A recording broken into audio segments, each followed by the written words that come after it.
noite, queridos. Shalom a todos. Você que está acompanhando pela internet, também seja muito bem-vindo à família Shalom. Muito bem, queridos, sempre é um privilégio para mim compartilhar a palavra do Senhor com os irmãos. E hoje nós vamos meditar num tema bastante interessante, relembrando alguns aspectos da graça de Deus para o seu povo. Também seremos confrontados, exortados, mas também, como eu disse, consolados pelo nosso Deus. E o nosso texto de meditação se encontra em Jeremias, capítulo 31 a 34, apenas 4 versículos. Livro do profeta Jeremias, capítulo 31, de 31 a 34. Nós já cantamos, já lemos, ouvimos sobre o amor de Deus, e agora vamos meditar na Santa Palavra, aquilo que Deus quer nos revelar essa noite. Diz assim: Eis aí vem dias, diz o Senhor, em que firmarei nova aliança com a casa de Israel e com a casa de Judá.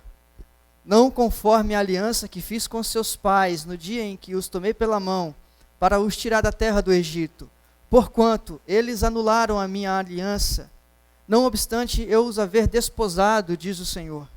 Porque esta é a aliança que firmarei com a casa de Israel depois daqueles dias, diz o Senhor. Na mente lhes imprimirei as minhas leis, também no coração lhes inscreverei. Eu serei o seu Deus, e eles serão o meu povo. Não ensinará jamais cada um ao seu próximo, nem cada um ao seu irmão, dizendo: conhece ao Senhor, porque todos me conhecerão, desde o menor até o maior deles, diz o Senhor. Pois perdoarei as suas iniquidades, e dos seus pecados jamais me lembrarei. Pai, esta é a tua palavra, e nós somos filhos amados do Senhor. Obrigado, Senhor, pelo privilégio de meditar, de abrir a tua palavra, ter a liberdade de ouvir, Deus, a tua palavra. Que o Senhor use a minha vida, Deus, para a edificação da tua igreja. Que a tua palavra fale aos nossos corações. Que o Senhor aplique muito melhor essa palavra aos nossos corações, através do seu Santo Espírito. No nome de Cristo que nós oramos. Amém. Queridos, eu estava lendo um artigo na internet essa semana, cujo título é: A qualidade hoje é melhor ou pior que no passado? A qualidade hoje é pior ou melhor que no passado?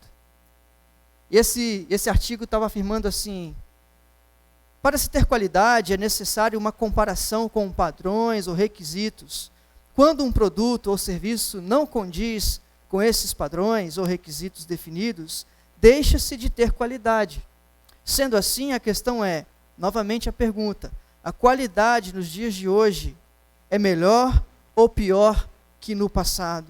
A grande verdade, muitos afirmam, é: os novos não são tão bons quanto os antigos. E a minha vozinha é testemunha disso quando ela vai fritar o torresmo na casa dela. Essa hora, hein, irmãos? Que judiação, hein? Fritar o torresmo na casa dela com aquele caldeirãozinho antigo, velho, mas ela faz questão de usar aquele caldeirãozinho antigo e velho. Por quê? Porque as panelas novas não são tão boas, afirma ela. E esses dias atrás eu comprei um chuveiro, uma ducha, né, irmãos? Vocês sabem do que eu estou falando.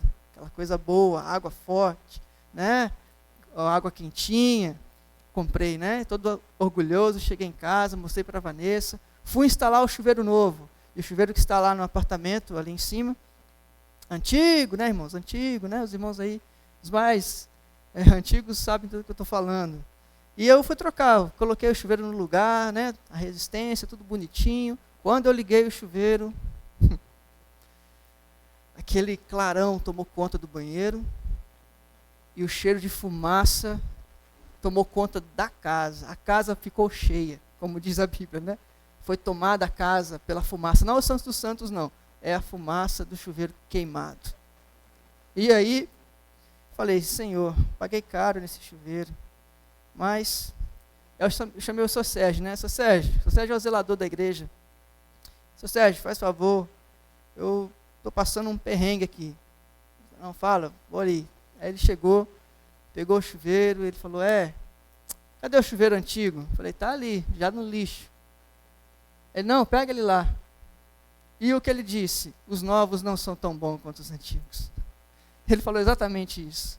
Ele foi na casa dele e, pasmem os irmãos, ele tinha uma resistência do chuveiro antigo. Eu falei, Sérgio, graças a Deus que você tem a resistência do chuveiro antigo, porque do chuveiro novo está um pouco cara.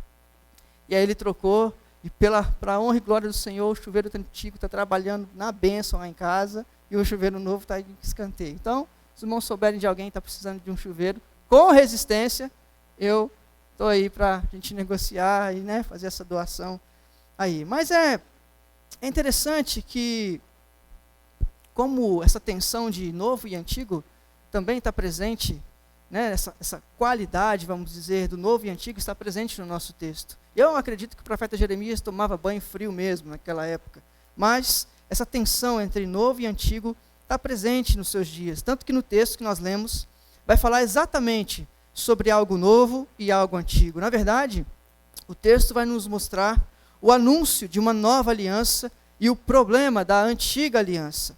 Mas se qualidade é coisa do passado, surge uma suspeita. A aliança nova é apenas nova ou também é melhor? E para responder essa pergunta, foi convocado um homem improvável nos seus dias, o profeta Jeremias, um homem que disse para Deus, Senhor, eu sou incapacitado, eu não tenho capacitação para fazer o que o Senhor está me chamando. E Deus disse, Jeremias, eu vou capacitá-lo, eu chamei para ser profeta das nações, fique comigo que eu vou caminhar com você, abençoar você e capacitar você. E ele é o encarregado de dar essa grande notícia ao povo de Deus. Deus o escolheu como porta-voz profético às nações. E como profeta, Jeremias tem a incumbência de denunciar o pecado, afirmar a graça de Deus, sim, mas os primeiros 28 capítulos do seu livro, Jeremias denuncia o pecado de Israel, o pecado de Judá. Se você ler todos os 28 primeiros capítulos do profeta Jeremias, são um registro exaustivo de como Judá estilhaçou a aliança de Deus, como eles moeram os fragmentos até virarem pó, até sobrar nada. Agora Jeremias tem outro anúncio a fazer. No capítulo 31, o tema é restauração, coisas novas, nova aliança. E Jeremias quer que o povo entenda que chegou um novo tempo para suas vidas. Se um dia esse profeta, conhecido por muitos como profeta chorão, ele chora sim, mas chora por causa do pecado do povo. Se Jeremias é conhecido como profeta chorão, ele derrama lágrimas por causa do pecado de Judá, do pecado de Israel, desse momento que eles estilhaçaram a aliança. Jeremias se prostra e ora ao Senhor e derrama suas lágrimas por causa do pecado do povo de Deus. Se um dia ele fez isso, ele também é o único em todo o Antigo Testamento a anunciar a nova aliança. É Jeremias, o único profeta, única pessoa a ser levantada por Deus para falar sobre uma nova aliança. Em meio às lágrimas, surge a esperança. E é isso que veremos hoje. Eu quero dividir o texto em duas partes. A primeira nós vamos ver a quebra da aliança. E a segunda parte nós vamos ver a nova aliança, a restauração da nova aliança, a graça de Deus atuando na nova aliança. Portanto, o primeiro aspecto que eu quero destacar é a quebra da antiga aliança, ou da aliança com Deus. O texto começa, o versículo 31 diz, eis aí vem dias, diz o Senhor, em que firmarei nova aliança com a casa de Israel e com a casa de Judá. Essa passagem nos mostra o anúncio de salvação. O povo pecou e agora Jeremias anuncia, olha, Deus está anunciando que vai intervir na vida do seu povo. Aparentemente esse termo vem dias, que está implícito no texto, remeta ao futuro, mas é uma realidade já concretizada. Nós vamos ver isso de maneira muito relatado no texto. O versículo 31 diz que o Senhor firmará uma nova aliança com a casa de Israel e com a casa de Judá. Note aqui que Israel e Judá, historicamente, expressam a totalidade do povo. Israel e Judá, no contexto histórico, viveriam numa só terra. E Jeremias está apontando para algo futuro, sim, e uma realidade já decretada. Quando ele diz Israel e Judá, ele está apontando todo o povo de Deus, a totalidade do povo de Deus. Nós veremos isso também mais adiante de maneira melhor. E este novo povo se trata do que Paulo chama no Novo Testamento de Israel espiritual, ou seja, não é o Israel étnico, não é uma nação, não é um uma denominação, é o povo de Deus, é todo o povo de Deus espalhado pela face da terra. E o profeta Jeremias aponta que essa nova aliança será um marco profundo no coração do povo de Deus. Mas por que uma nova aliança é necessária? Por que o profeta Jeremias anuncia uma nova aliança? Para Jeremias havia um problema com a antiga aliança. E é isso que nós veremos. O versículo 32, note comigo a parte A. Vai dizer que o povo abandona o Senhor a despeito do seu cuidado terno. Não conforme a aliança que fiz com seus pais, no dia em que os tomei pela mão para os tirar da terra do Egito. Versículo 32, parte A. Aqui o profeta Jeremias nos lembra como a boa mão do Senhor sempre esteve presente sobre a vida do povo de Deus. O Deus fez coisas extraordinárias naquele tempo. Abriu o mar vermelho, abençoou, mandou o maná do céu, fez coisas extraordinárias. E mesmo assim, o povo quebra a aliança com Deus. E percebam que ele aponta para o passado na antiga aliança. Ele está apontando para a aliança mosaica, porque ele vai falar das tábuas da lei, das tábuas de pedra, durante toda a peregrinação deste povo. Deus sempre estendeu o seu cuidado terno. Várias e várias vezes no relato bíblico, a gente pode ver no Antigo Testamento, inclusive no Pentateuco, o povo renovando o compromisso com o Senhor, várias e várias vezes prometendo fidelidade ao Senhor, várias e várias vezes dizendo: Deus, estou fechado contigo, vamos caminhar junto. Mas no final das contas eles quebravam a aliança com Deus. Isso é tão verdade que em Êxodo 32 diz que quando Moisés desce do monte com as tábuas da lei, o povo fala: nós vamos agora seguir os preceitos de Deus. Mas quando olham mais um pouquinho adiante, tem um bezerrão de ouro lá, já feito, o povo adorando, adorando aquele bezerro de ouro, adorando outros deuses. Ou seja, eles afirmam, mas quebram a aliança com o Senhor. O povo pratica a idolatria. Deus então reemite a aliança. Êxodo 34:1, Josué 24:19. Da mesma forma, antes de remitir a aliança, o povo já estava quebrando a aliança, pecando novamente. Deus demonstra o seu cuidado terno em muitas ocasiões, providenciando tudo que o povo necessita, mas o povo quebra a aliança. O povo quebra a aliança a despeito do cuidado do Senhor. Israel abandona Deus, apesar de todo o cuidado do Senhor.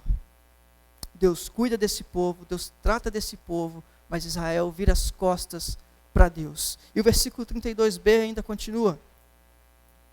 E diz que o povo abandona o Senhor não apenas a despeito do cuidado de Deus, mas também por causa da dureza dos seus corações, porquanto eles anularam a minha aliança, diz o texto. Não obstante eu os haver desposado, diz o Senhor. Como eu disse, o povo que experimenta dos milagres, das virtudes, das bênçãos de Deus, quebra a aliança com Deus, quebra o seu compromisso com o Senhor. Durante toda a sua jornada, Deus abençoou. E embora a lei mosaica exigisse lealdade ao Senhor, demonstrada pela obediência ao que estava descrito na lei, ela não tinha a eficácia, o poder de fazer o povo obedecer. O verbo hebraico utilizado aqui, esse governar, desposar, casar, baalt, o texto hebraico, e ele tem um significado interessante. Ele está dizendo assim: Deus literalmente se cansou dessa desobediência. Deus não aguenta mais essa desobediência. Eu reemito a aliança, vocês quebram a aliança. Eu faço tudo por vocês e vocês quebram a minha aliança. Dessa forma, Deus decide intervir. Deus havia dito em termos legais na lei: olha, se vocês me obedecerem, eu vou abençoar vocês. Mas se vocês quebrarem a minha aliança, vai vir um tempo de maldição sobre a vida de vocês. Eu vou intervir no meio de vocês. Eu não aguento mais a desobediência. Se vocês obedecerem, bênçãos virão. Mas se desobedecerem, a maldição virá. E o povo quebra a aliança. Deus então, esse termo significa exatamente isso. Deus se retira do meio deles. Deus não tem prazer mais nesse tipo de atitude do povo de Deus. Por toda a idolatria praticada, Deus, de certa maneira, disciplina o seu povo. E a vara que Deus usa para disciplinar o seu povo não é uma vara de goiaba. Essa dói bastante, mas não é uma vara de goiaba. É o cativeiro babilônico, que deve doer no coração muito mais forte do que uma varinha de goiaba. E eu sei o que é uma varinha de goiaba. Minha mãe está aqui, eu posso dizer isso. Mas o povo comete a idolatria. E a idolatria, irmãos, ocorre sempre que nós começamos a acreditar que algo produzido pelo esforço humano tem poder divino. A idolatria não diz respeito apenas às imagens, mas tudo que nós criamos ou damos atenção maior do que ao próprio Deus. E isto para satisfazer os nossos desejos. O povo vivia um ciclo. Eles sinalizavam com obediência, mas acabavam quebrando o compromisso com o Senhor. E Jeremias mostra exatamente o retrato deste povo, o retrato do coração deste povo, tomado pela prática do pecado. Tanto é que no capítulo 17 do livro do profeta Jeremias, versículo 1, diz que o povo não parava de pecar. Se você olhar na sua Bíblia, vai dizer isso. Judá não parava de pecar. E Jeremias está mostrando exatamente isso. Irmãos, que tem que ficar claro aqui para nós. O problema não é a lei. A lei não é o problema. O que Deus estipulou na sua santa palavra não é o problema. A lei no Antigo Testamento, nas tábuas de pedra, não é o problema, mas o pecado. O pecado entrou no mundo e o homem, eu digo, as pessoas, são inclinadas a pecar, a fazer o que é mal. Quando o pecado entrou no mundo, a nossa inclinação é pecar. O que os teólogos chamam de natureza pecaminosa. Nós temos essa natureza dentro de nós. A natureza do pecado. A inclinação do coração é quebrar a lei. A lei é perfeita, a lei é santa. Paulo fala isso nas suas cartas. A lei é perfeita, a lei é santa, a lei é espiritual, ela é boa. A lei é como um espelho mostrando a nossa condição caída. Mas a lei também vai exigir em detalhes que cumpramos todos os requisitos dela. E também determinará a nossa acusação. Porque quem pode cumprir a lei?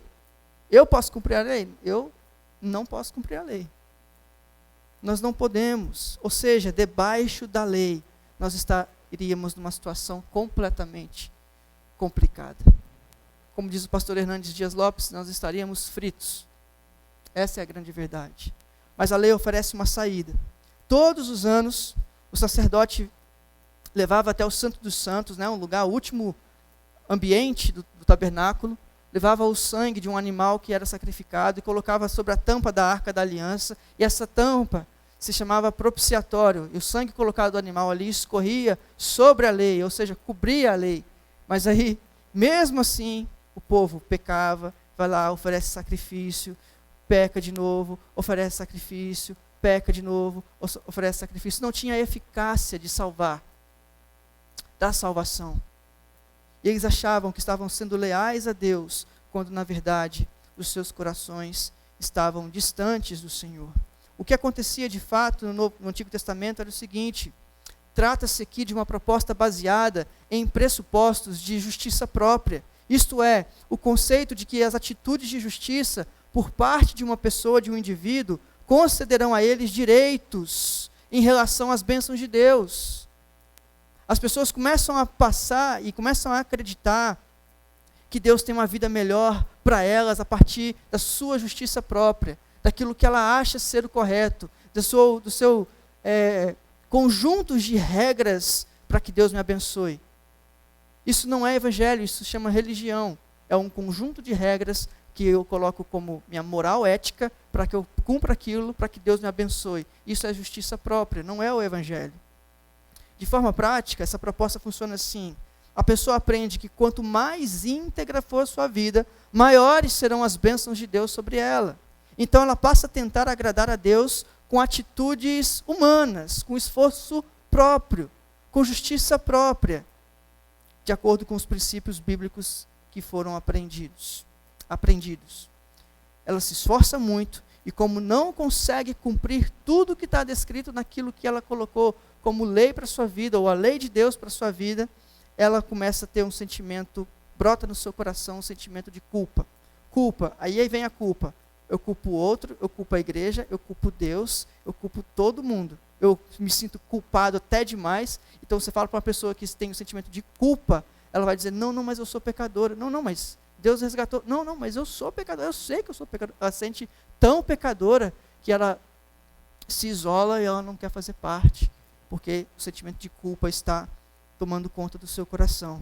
e ao mesmo tempo uma pessoa que vive esse tipo de vida, ou nessa proposta, sempre acha que Deus está zangado com ela. Já viu gente assim?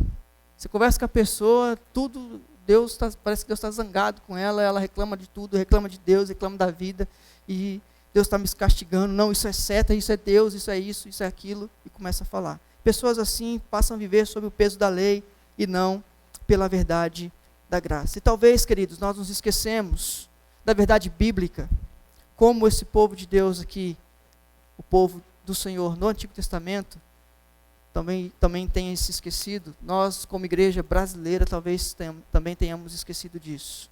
A presença da disciplina de Deus nunca é uma indicação da falta do amor de Deus.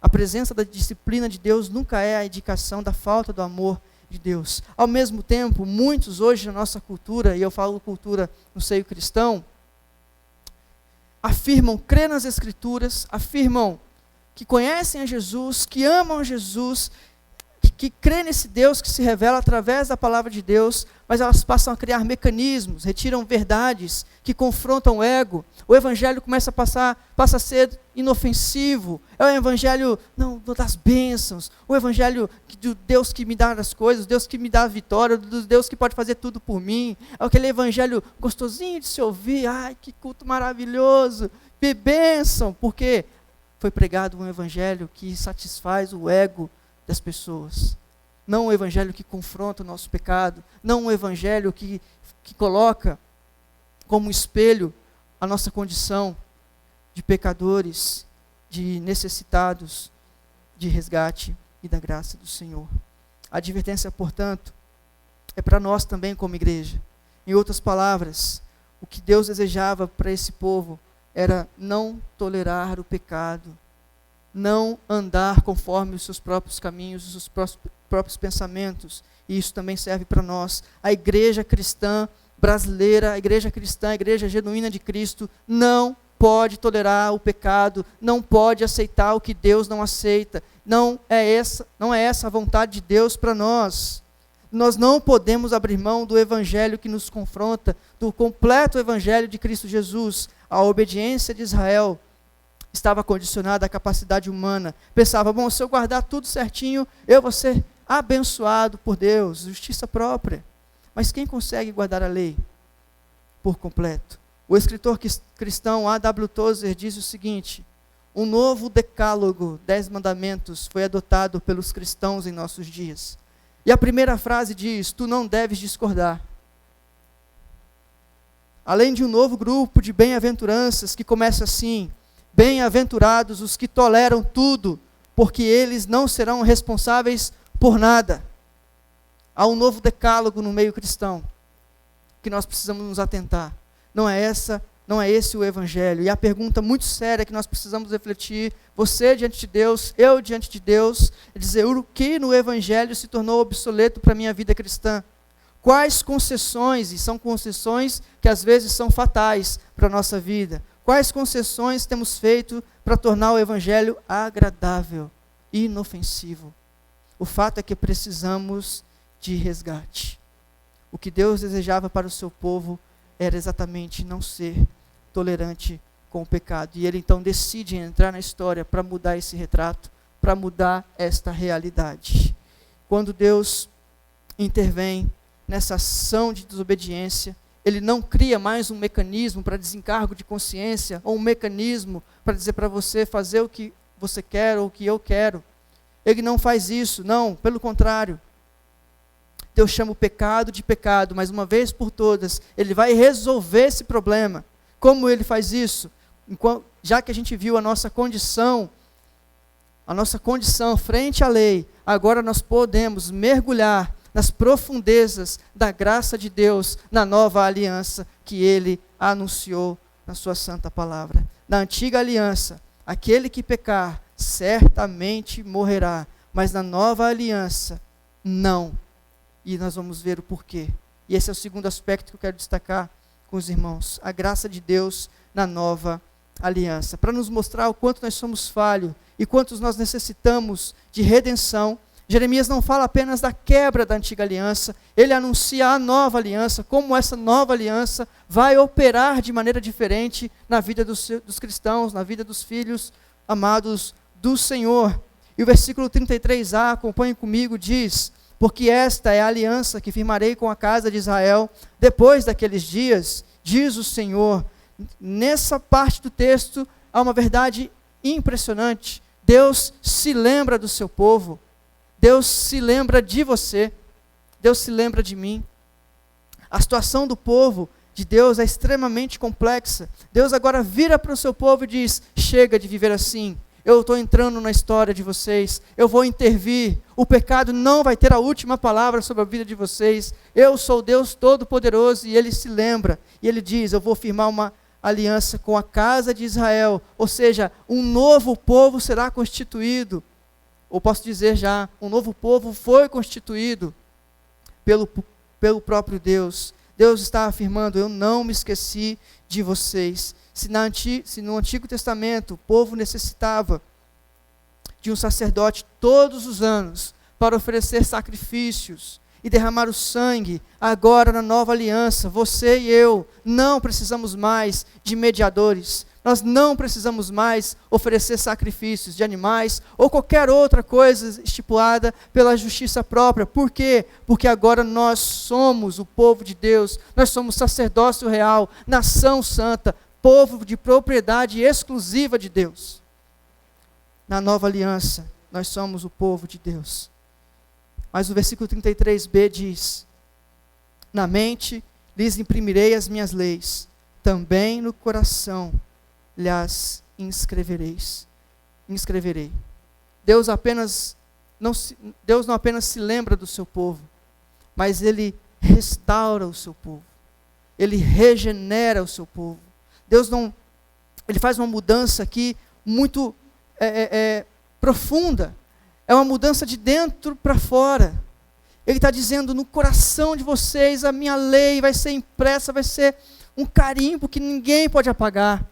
Eu estou escrevendo na mente de vocês, no coração de vocês, as minhas leis.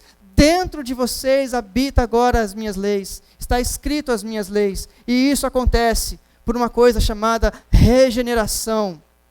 Ou seja, é o Espírito Santo que diz: você agora é filho. É o Espírito Santo que convence você. É o Espírito Santo que trabalha a sua vida, o seu coração, dizendo: você é de Deus, você pertence a Deus. O João Calvino fala o seguinte, ao comentar esse texto, um grande teólogo reformado. Ele afirma o seguinte: a nova aliança, penetra no coração e reforma todas as faculdades interiores, de modo que a obediência seja feita à justiça de Deus, não à nossa justiça. Aqui está implícito, e temos o apontamento dessa doutrina que eu falei, a regeneração. Jeremias profetiza e faz o anúncio dessa nova aliança, que será cumprida perfeitamente no Novo Testamento, na pessoa de Cristo. Lá em Hebreus, capítulo 10, versículo 15 e 16, tem exatamente esta passagem. E lá mostra exatamente como essa nova aliança atua. Diz assim: e disso nos dá testemunho também o Espírito Santo, porquanto após ter dito: esta aliança que farei com eles, depois daqueles dias, diz o Senhor, porei no seu coração as minhas leis, e sobre a sua mente as escrevereis. Portanto, queridos, a regeneração, esse trabalhar do Espírito Santo em nós, é que nos dá segurança como povo de Deus. E essa regeneração não é uma mudança de mente, de propósito, a partir da minha justiça própria. Não sou eu que decido: hoje eu não quero pecar. Não, mas é o Espírito Santo trabalhando na sua vida. Eu acho muito lindo um pastor lá de Londrina, quando ele me explicou sobre a regeneração, num símbolo muito simples de compreender. A regeneração significa Deus entrando na sua história e você mergulhando na história de Deus. É Deus entrando na sua história e você mergulhando na história de Deus. Você nasce para Deus. Você é constituído uma nova criatura. Regenerar é fazer viver para Deus, ou ser despertado da morte para a vida espiritual. Veja como é o efeito dessa nova aliança, porque é o Espírito Santo que muda um coração. E um coração regenerado e transformado anela por agradar a Deus. Vamos pecar? Vamos pecar, mas a gente vai ver como que essa aliança atua. Deixa um pouquinho mais para frente. E a pergunta é, como que Deus pode agir com tamanha graça? Como nós vimos, Israel virou as costas para Deus na antiga aliança. E essa é a preocupação do autor de Hebreus ao relembrar este anúncio ao povo de Deus naquela época, que estava vivendo perseguições, passando por terríveis perseguições, e eles estavam flertando para viver de novo debaixo da lei, voltar ao judaísmo, lá na sua origem. E o autor de Hebreus fala assim, não viva dessa forma, não é por justiça própria, é por Cristo, é por graça. Deus regenerou vocês para uma nova vida, na mente de vocês, no coração de vocês, está impresso a palavra de Deus, as leis de Deus, a vontade de Deus para a sua vida. E eles foram lembrados disso. E é por isso, irmãos, que nós nunca podemos presumir que o amor de Deus se afasta de nós. Porque isso é tão verdade, que Ele decidiu imprimir na minha mente, na sua mente, no meu coração e no seu coração, as suas leis. Ou seja, a obra de Deus em nós não é algo superficial, é algo profundo. Por isso, o chamado de Deus para a minha vida e para a sua vida é viver o cristianismo não por justiça própria, não com esse evangelho água com açúcar, mas um evangelho profundo, esse evangelho que nos chama, sim, a desfrutar das bênçãos de Deus, mas que vai confrontar a nossa vida, que vai nos colocar no caminho e que vai realinhar as nossas perspectivas. Este anúncio, portanto, é um lembrete ao meu e o seu coração de que Deus nunca se esquece de nós. Timothy Keller afirma o seguinte: o evangelho é: eu sou aceito por Deus através de Cristo, portanto, obedeço a Deus. Religião é: eu obedeço a Deus, portanto, sou aceito por Deus. Percebe a diferença?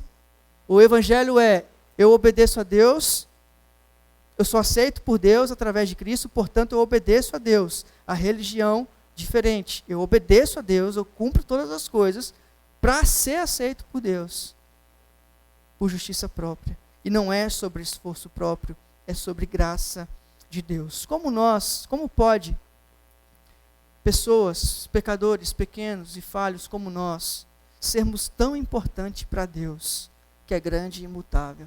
Nós cantamos, né, que Ele, no resplendor da sua glória, se inclinou para me ouvir. Esse é o evangelho da graça de Deus.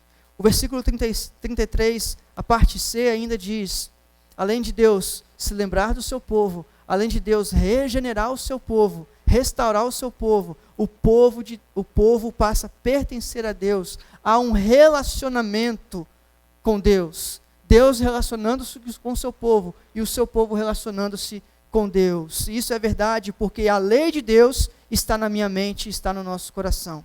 E veja, queridos, isso implica dizer que mais nada nesse mundo é fundamento para a nossa vida, a não ser o nosso relacionamento com Deus. Nenhuma ideologia substitui, nenhum pensamento desse mundo, nada neste mundo substitui isso.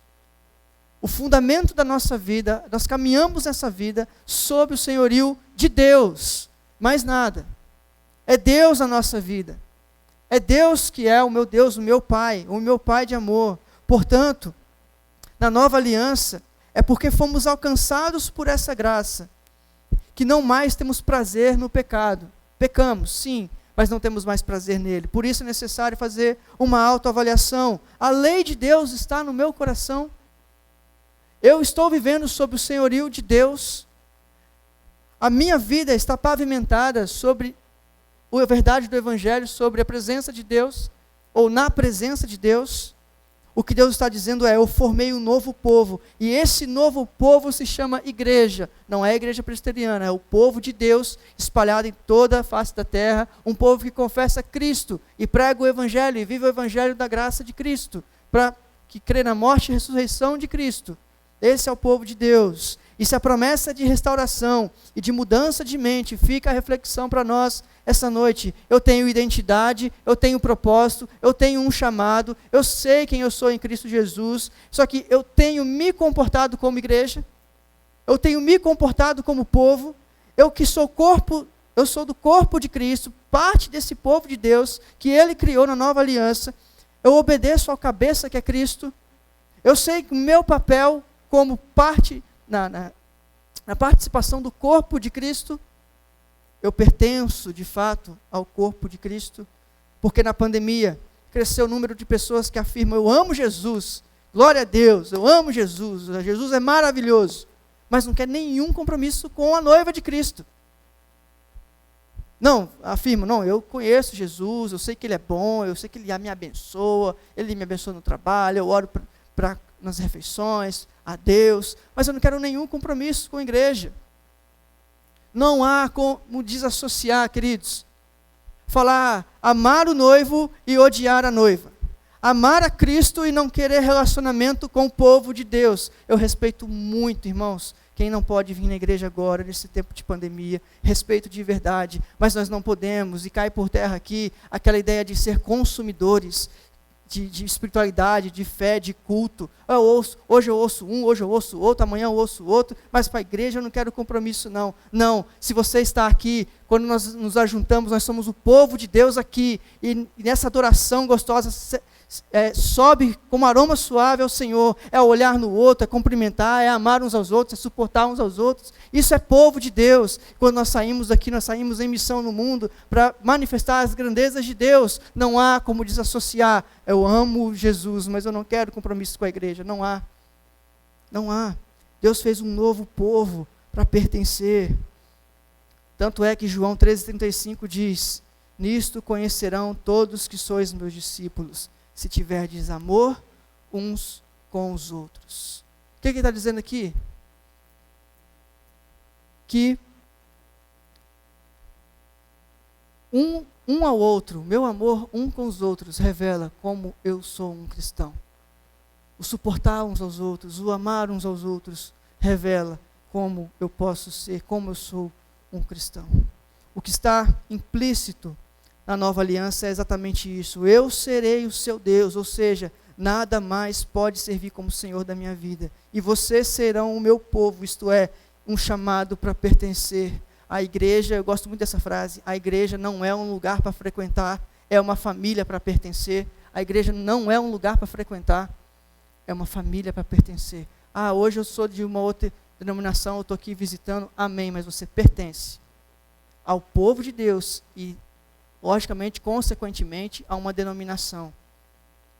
Mas você é povo de Deus, não frequentador.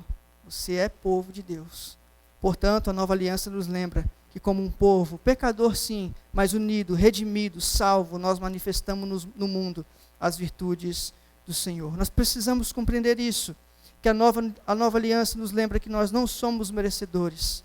A nova aliança é uma ação de Deus em favor dos seus. Em último lugar, nesse aspecto da graça, eu quero destacar o versículo 34. Dessa atuação da graça de Deus, podemos assim dizer, na nova aliança. Não ensinará jamais cada um ao seu próximo, nem cada um ao seu irmão, dizendo, conhece ao Senhor, porque todos me conhecerão, desde o menor até o maior deles, diz o Senhor. Ou seja, você não precisa dizer para o Herbert, conhece o Senhor, porque ele conhece, ele é salvo, ele é redimido. Haverá essa unidade, haverá essa coisa maravilhosa. E o texto continua, pois perdoarei as suas iniquidades e dos seus pecados jamais se lembrarei. Deus se lembrarei. Deus se lembra de nós, Deus nos restaura, Deus nos regenera, nós passamos a pertencer a Deus, Ele é o nosso Deus, nós somos povo dEle, e agora Ele diz, Deus cobre o seu povo, Ele nos cobre com o seu perdão completo. E aqui, irmãos, nós precisamos lembrar um termo muito importante, que se chama justificação. Este povo da nova aliança é também um povo perdoado. Apesar do seu pecado, é um povo perdoado. E esta é uma palavra de garantia para nós. É algo certo, é algo concreto. Nada pode mudar esse fato. São promessas maravilhosas que nos alcançam. Nós ainda iremos pecar, mas esse pecado não nos tira a salvação que há em Cristo. Nós vamos pecar ainda, mas nós somos justificados. Esse povo é justo. Esse povo se torna justificado pelo Senhor. O problema do pecado é resolvido de uma vez por todas. O povo antigo não poderia saber claramente o que hoje nós conhecemos tão bem. não é? Deus iria prover a justiça que Ele exigiu através do seu próprio Filho. Quando nós pecamos, reconhecemos o nosso pecado, como a gente fez aqui no início, que o pastor leu em João. Nós reconhecemos o nosso pecado, Deus é fiel para cumprir o que Ele prometeu a este novo povo da nova aliança. E concede o perdão completo do pecado, mas Deus também é justo para não nos punir, como na lei antiga dizia, se você pecar você vai morrer. Não, Deus é gracioso, mas Ele também é justo para não nos punir de novo. Por quê? Porque Ele já puniu o seu Filho na cruz. A punição está sobre Cristo, então é por isso que nós podemos caminhar. Portanto, o pecado não nos tira a nossa filiação em Deus. O pecado não nos tira a nossa filiação em Deus. Quando nós pecamos e pedimos perdão, Deus olha para a cruz e diz, sim, eu perdoo você, filho, eu perdoo. Sabe por quê? Porque lá na cruz, o meu filho pagou o preço por você. O meu filho, esse sacrifício foi perfeito e foi de uma vez por todas. Não precisa ficar sacrificando, fazendo justiça própria. Foi uma vez só, derramou sangue. As gotas daquele sangue escorriam pela cruz, por amor a mim, por amor a você. E se você está aqui, se você é povo de Deus, você é redimido, lavado pelo sangue desse Cristo, do Cordeiro de Deus, que tira o pecado do mundo. Porque aquele que não conheceu o pecado, se tornou pecado por nós, para que nele nós tornássemos filhos amados do Senhor. E é por isso que o pecado não tem a última palavra sobre a nossa vida. O que tem a última palavra sobre a nossa vida é o fato de ter Cristo dito, está consumado. Você é filho de Deus, amado de Deus. Tanto é que Jesus disse o seguinte, lá em Lucas 22, Ele diz, este é o cálice na nova aliança do meu sangue, derramado em favor de mim, de vocês. Este é o cálice da nova aliança do meu sangue. Os nossos erros tornaram sim necessária a vinda de um Salvador, de um resgatador. E as nossas faltas sim fizeram derramar o sangue na cruz, mas uma única vez. Nós somos o povo perdoado, completamente perdoado. Eu quero dizer para você que quando verdadeiramente compreendemos que o nosso pecado foi apagado pela morte de Jesus na cruz, a névoa que dissipava os nossos olhos, aquilo que deixava o peso no nosso coração, foi completamente extirpado. Completamente, e um novo dia amanhece para nós. Essa névoa foi derretida pelo calor da misericórdia e da graça de Deus sobre a nossa vida. Nosso coração brilha novamente, nossos passos se fortalecem à medida, diante dessa percepção da provisão de Deus para um passado perdoado e um novo começo. Eu quero terminar apontando para Hebreus 8:13 e fazendo algumas considerações finais. Hebreus 8:13 diz exatamente isso, mostrando a superioridade da nova aliança. Quando ele diz nova, torna antiquada a primeira. Por isso que Jesus Cristo é chamado de mediador da nova aliança. Ele pagou um alto preço para perdão dos pecados. Hebreus 9:15 aponta isso. Cristo é o mediador da nova aliança, a fim de que, intervindo a morte para a remissão das transgressões que havia sob a primeira aliança, recebam a promessa eterna, da eterna herança daqueles que têm sido chamados. Por isso, irmãos, nós somos o povo de Deus, resgatados, redimidos, nós somos descendência desse Deus, desse povo de Israel, melhor dizendo, descendência desse povo lá da antiga aliança, mas agora nós fomos constituídos um novo povo de Deus. Eu quero te convidar a olhar para a sua história à luz da nova aliança. Em Cristo temos a garantia de que Deus nunca irá se esquecer de nós. Ele é fiel. As promessas contidas em sua santa palavra serão cumpridas, são cumpridas em Cristo. E o povo de Deus experimenta cada uma dessas promessas.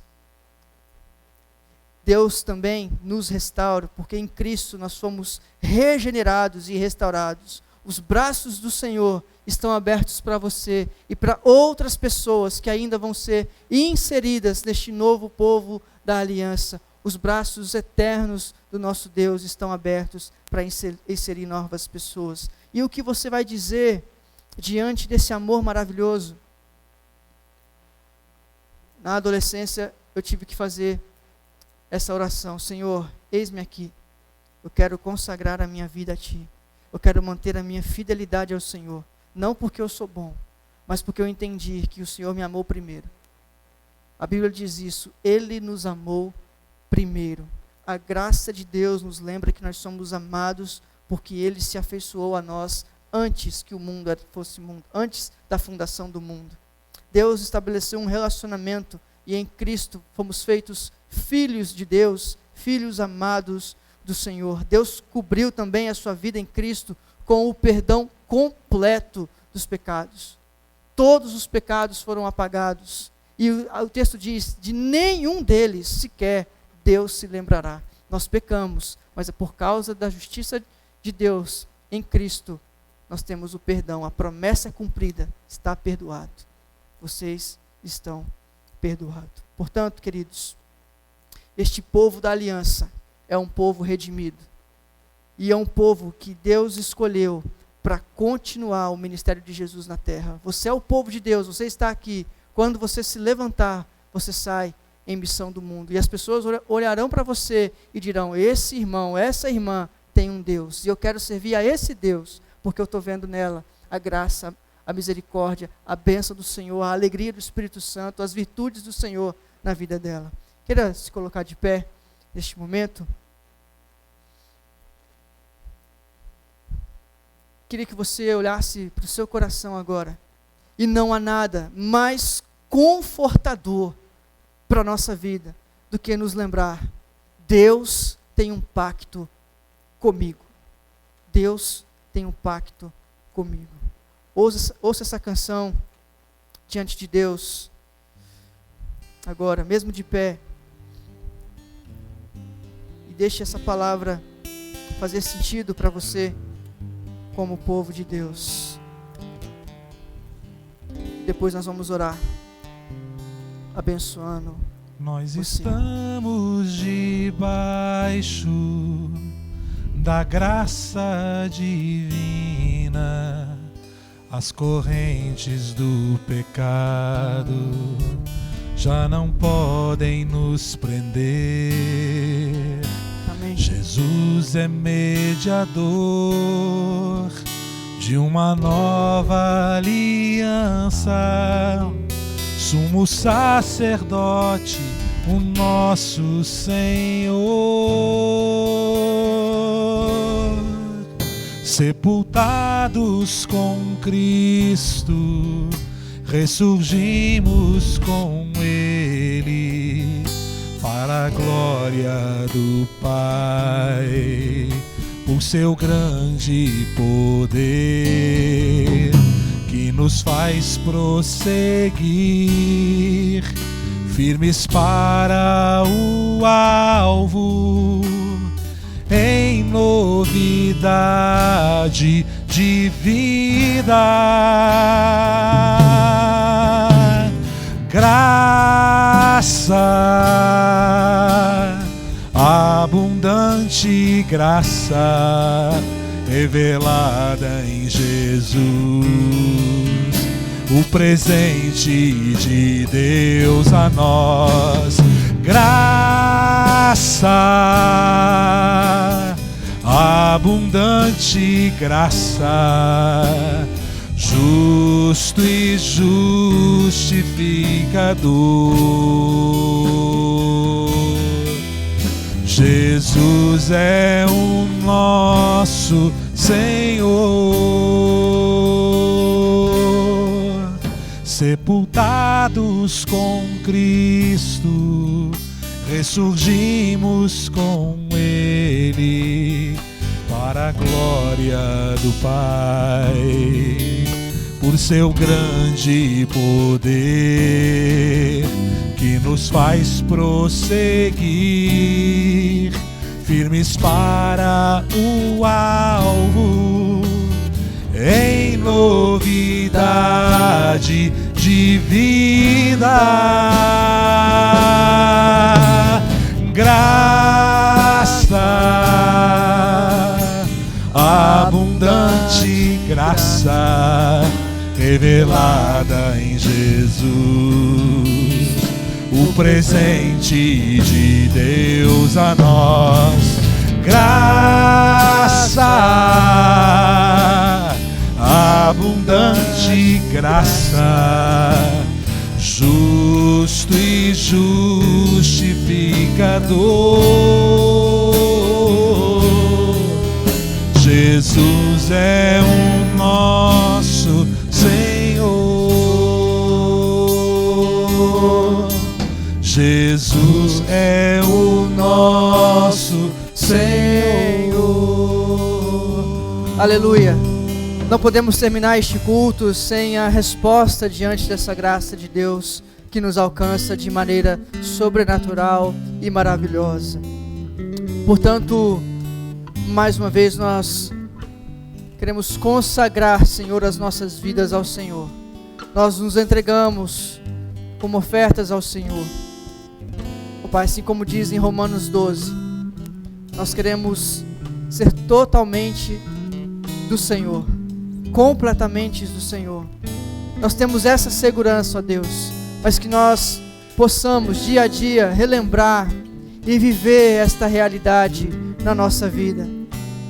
Ó Deus, que o Senhor trabalhe de maneira profunda o nosso coração, para que juntos, como o Teu povo, possamos testemunhar as grandezas do Senhor, e que essa igreja seja usada poderosamente pelo Senhor, para que outras pessoas também sejam alcançadas e inseridas na família do Senhor. Aviva, Senhor, os nossos corações, restaura, Senhor, as nossas forças, o nosso vigor, o nosso ânimo.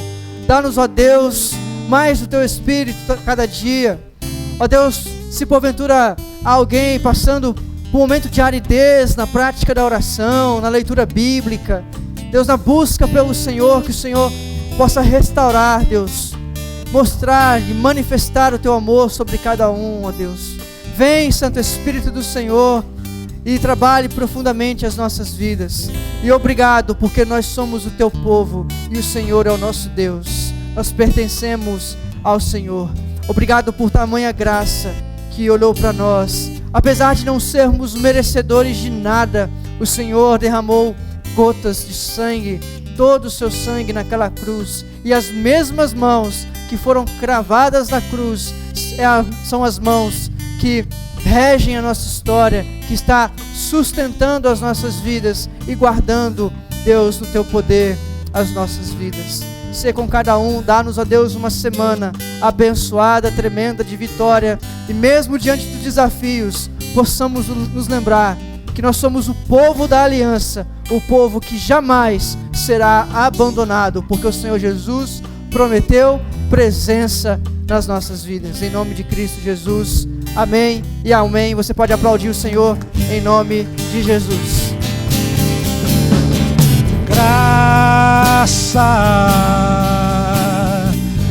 abundante graça, revelada em Jesus,